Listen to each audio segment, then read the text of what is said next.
Hello everyone. Today in this topic I have brought a new concept which is known as a fast bit.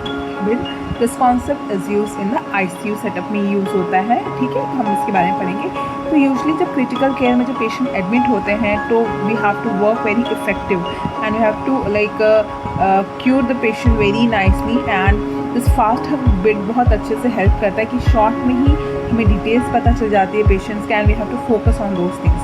So if you talk about क्यों हमें fast bit चाहिए, ताकि हम improve कर सकें patient की quality care अच्छे से हो, सेफ हो, एफिकेसी हो पेशेंट केयर की, improve the quality of the patient care and general aspects. हमें भूलना नहीं चाहिए, बहुत जल्दी से हमें फास्ट बिट देखते ही पता चल जाएगा पेशेंट का कौन सा एरिया लैग हो रहा है. And it also helps us to work effectively and work as a team work. Okay. It helps in preparation for the patient. और जैसे जब कोई शिफ्ट में आता है, सीनियर डॉक्टर्स राउंड्स पे आते हैं, तो फास्ट एंड बिट का शॉर्ट में हम देखने से पता चल जाएगा कि पेशेंट को एवरी एस्पेक्ट्स में क्या स्टेटस लाइक दैट. ठीक है, और मेडिकेशन एरर से प्रिवेंट करते हैं. Let us start. So fast and bit stand for the feeding, analysis, sedation, head elevation, ulcer prophylaxis, glycaemic control, spontaneous breathing trial, indwelling catheter and de-escalation. We will study one by one. Feeding. So if a patient is getting TPN, total parenteral nutrition, तो हमें पता चल जाएगा कि कितना amount देना है और कब कब RBS करना है, whether the TPN पेशेंट को मिल रहा है, और timely we have to do the glucose monitoring also.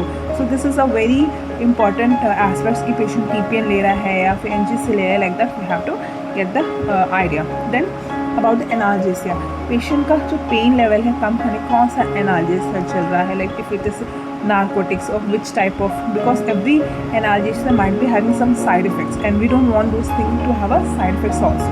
ठीक है, तो हमें क्योंकि मॉर्फिन लेने से क्या होता है, पेशेंट की रेस्पिरेशन देखनी पड़ती है, मतलब पेशेंट का रेस्पिरेशन रेट कम हो जाता है फिर पेशेंट इज मॉर्फिन. तो हमें बहुत केयरफुल रहना कि कौन सा एनाल्जेसिया चल रहा है patient.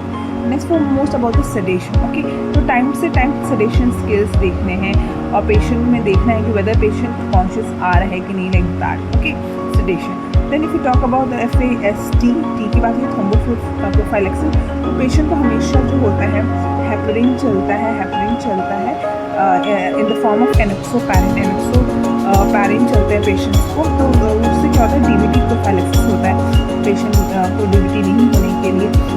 They are various skills DVT prophylaxis के लिए हम देखते हैं पेशेंट में कि अकॉर्डिंग टू स्केल कोई साइंस तो नहीं है पेशेंट में, लाइक दैट.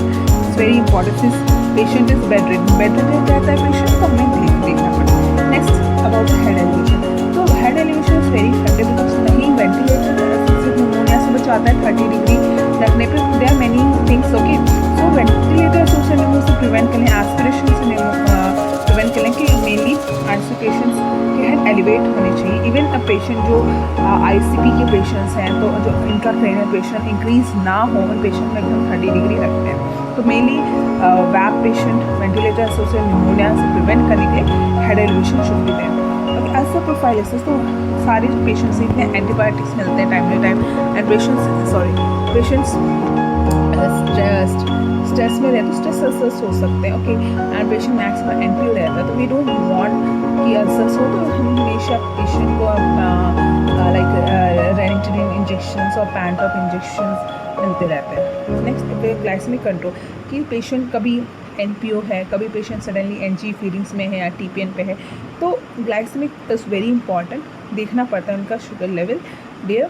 ठीक है, कि उनका टाइम शुगर करते हैं. इवन अगर पेशेंट कोई डायबिटिक का पेशेंट है तो रात के 3 बजे भी उसका टाइम आता है देखने का, या बिकॉज वी डोंट वांट कि suddenly patient should, since patient तो ICU में है, can not speak. Okay, so it's very important कि whether the patient is going to hypoglycaemia और हाइपरग्लाइसीमिया, तो accordingly we have to monitor that. Then spontaneous breathing trial, FAST. Okay, fast hug bid में. तो as for spontaneous breathing trial में देखना है patient को, we want to अगर वो हायर इंटूबेटेड है तो उसे नॉर्मल उसमें लेके आना है एयरवे प्रेशर में, that is known as spontaneous breathing trial.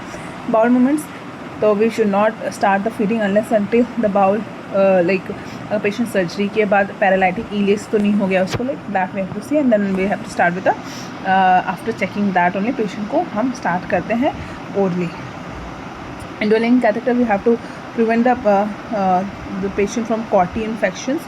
तो जो भी एस्पेक्ट्स होते हैं कैथेटर केयर का, and how to keep the bag below the level of the bed, like that we have to maintain it.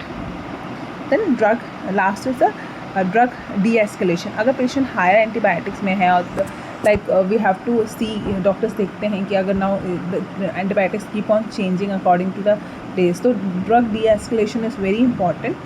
ठीक है, higher drug से lower drug की तरफ doctors change करते हैं drugs. So this is was about the fast heartbeat. I hope so now you got some idea about the fast heartbeat. Thank you.